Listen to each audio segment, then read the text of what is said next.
En fonction du niveau de l'implication nord-coréenne, nous allons ajuster progressivement notre stratégie de soutien en plusieurs étapes.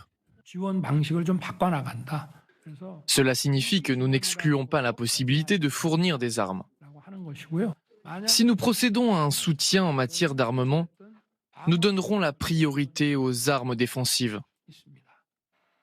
La Corée du Sud qui envisage d'armer l'Ukraine et qui se prépare à une éventuelle guerre avec Kim Jong-un. Regardez ces images, la Corée du Sud qui a organisé des exercices militaires après les tirs de missiles nord-coréens comme pour répondre à Kim Jong-un et montrer qu'elle aussi est prête à un affrontement militaire si la Corée du Nord en décidait aussi.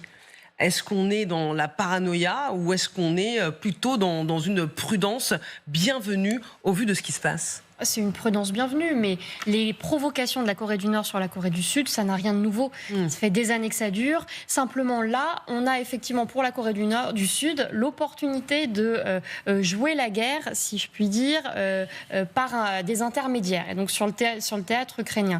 Jusque-là, la Corée du Sud a toujours refusé d'envoyer directement de l'aide militaire à l'Ukraine. Elle était dans une attitude plutôt neutre, même si en soutien sur le principe. Ça changerait peut-être un peu la donne si la Corée du Sud s'engageait davantage. C'est un énorme producteur et exportateur d'armement, notamment en Europe.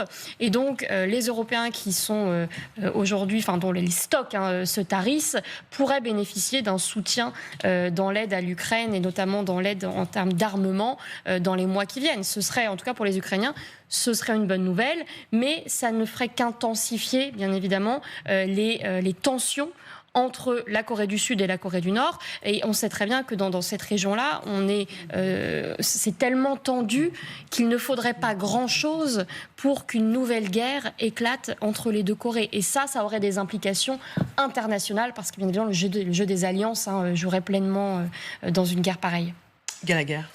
Non, je pense que quand on entend le président sud-coréen envisager éventuellement de livrer des armes à l'Ukraine, il faut comprendre la gravité du moment. Constitutionnellement, donc c'est inscrit dans leur loi fondamentale, les Sud-Coréens ne peuvent pas livrer d'armes à un pays en guerre. Donc c'est qu'il y a quand même un sérieux Rubicon aux yeux de cette nation qui surveille quand même depuis 71 ans maintenant le voisin du Nord, qui vient d'être franchi.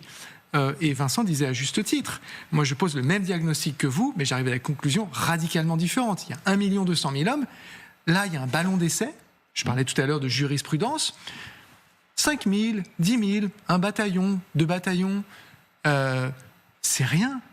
Mais si on fait rien face à ça, et que la prochaine fois ils font 100 000, je suis tout à fait d'accord avec vous, c'est un test.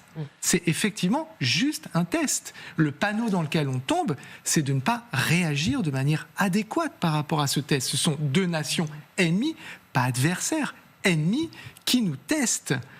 Et si on ne réagit pas, c'est là qu'on tombe dans le panneau. Et quand vous dites qu'est-ce qu'on pourrait faire, commencer par donner aux Ukrainiens la possibilité d'utiliser nos vecteurs pour toucher des cibles militaires et uniquement militaires dans la profondeur en territoire russe. Des armes à longue portée. Oui, réclame, bien sûr, ce que réclame Volodymyr Zelensky. Il a présenté une liste de cibles. On pouvait comprendre qu'avant le 5 novembre, il y avait une forme de paralysie au sein de l'administration américaine.